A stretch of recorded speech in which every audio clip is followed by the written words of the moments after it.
Good morning, everybody. It's so wonderful to have you join us here today. What about if we start with telling you who we are? Should we start with that? Yeah. How about if I start? Well, You you know, start. I'm not quite ready yet. Hold on. I'm almost ready. Here we go. Oh,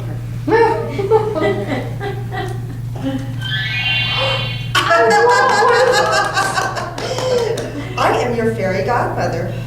that's the official start to the workshop. You like that? Okay. Now you're going to introduce your partner. Who wants to go first?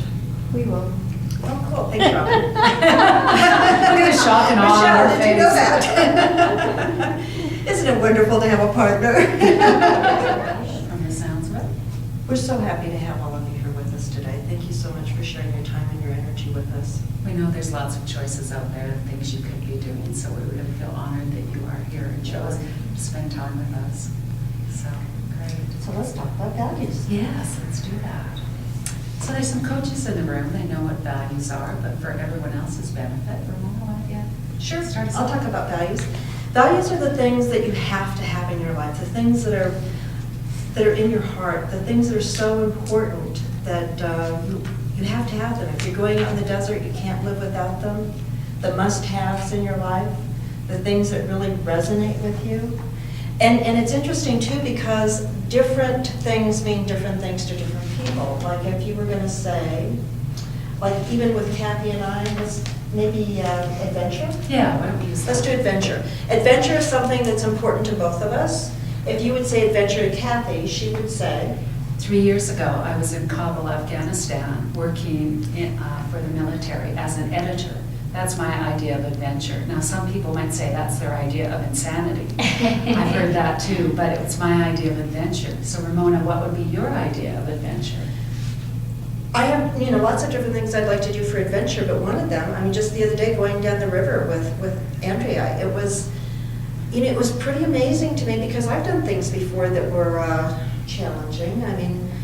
I've jumped out of trees and things, and still going down the river with Andrea, there was the knot in my stomach about she's talking class 3 rapids, and I'm going, yeah, I want to do this.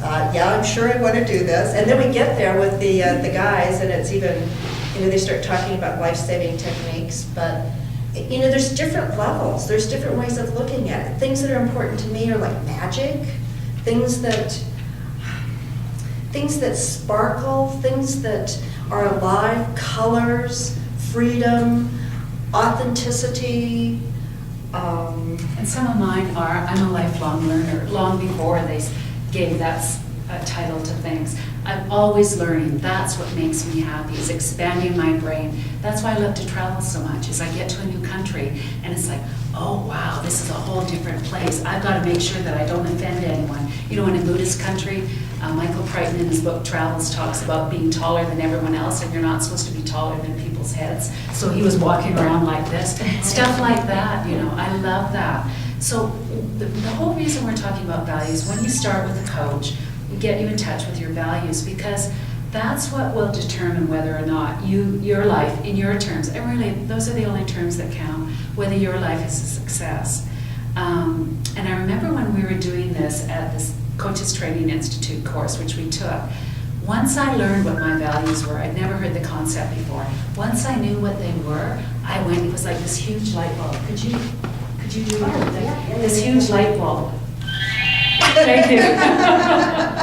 Went on. All of a sudden, my life made sense. I knew. If you looked at my life, you'd go, well, yeah, she held jobs for quite a long time, and then she went off and did something. She traveled from London to Kathmandu overland, then traveled through Southeast Asia, worked in the red light district in Sydney as a waitress, I might add. Not doing something else. But doing that, so my life looked kind of odd unless you knew that adventure, travel, and lifelong learning were my values. So what we want to do today is get you in touch with the things that you must have in your life. Let's talk about, we've had this opportunity to explore our values, what's important to us, and that's the starting point. That's where it all begins, is discovering what we're passionate about, what we want more of in our life. And obviously, if we have all of these beautiful values that speak to us, it sounds like that's, what else do we need, right? We've got the direction we want to go in. Why don't we just go there? It sounds like we've got a plan to move forward. Why don't we, Ramona? Gee, glad you asked. We practiced that a few times. Good job. At 1 o'clock last night. Why don't we, Ramona? Homeostasis? What does that word mean? Homeostasis is actually a physical force of nature that strives to keep everything right where it is Just right the now. way it is. Natural, normal, static, in the same place, balanced. And it served us really well when we were cave women and cave men, because anything that was unusual or deviant or different could snuff us out, could be the end of our lives. So even though now we don't have to worry about bison, well, I'm in Colorado, maybe I do have to worry about bison. There's Yeah, bison here. Okay, bad example. Dinosaurs, something like that. Even though We have don't there have too. We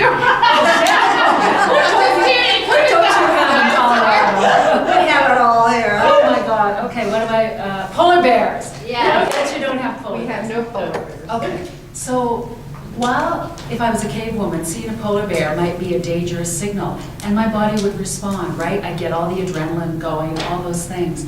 So homeostasis was a good thing when you were a cave person, to keep it like that.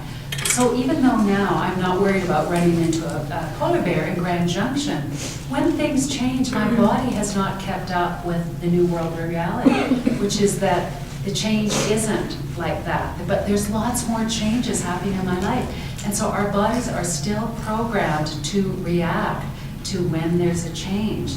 So when we see change, we want to stay exactly where we are, which is homeostasis.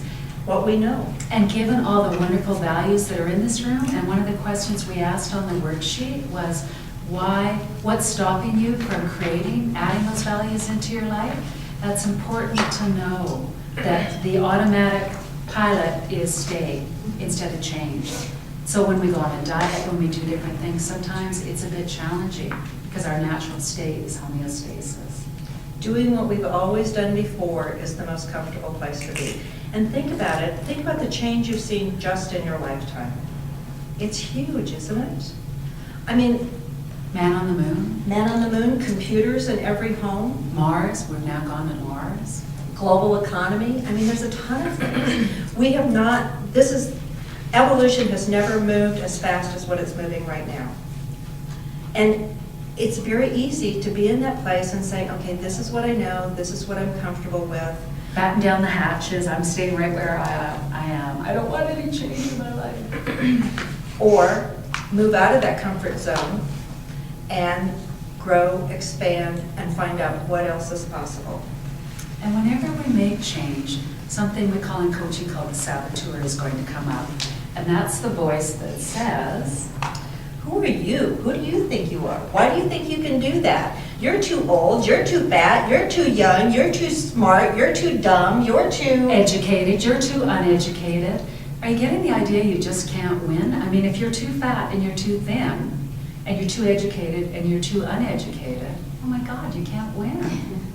And that's the voice that comes up when you make change. What are some of your saboteurs? Let's take some examples. On your worksheet, is that where you want to go? Yeah. I'm going to go wherever you want to go. Do we want to talk about our saboteurs? Sure. Some of the ideas that we have? Okay, I'll give you an example of one of my saboteurs. One of my saboteurs, and it's great to personify your saboteurs, so that voice that's in your head, so you can go, oh, this is one of mine. Oh, there's Mrs. Santini's nice little girl again, telling me this. Oh, hello, Mrs. Santini's nice little girl. Mrs. Santini's nice little girl.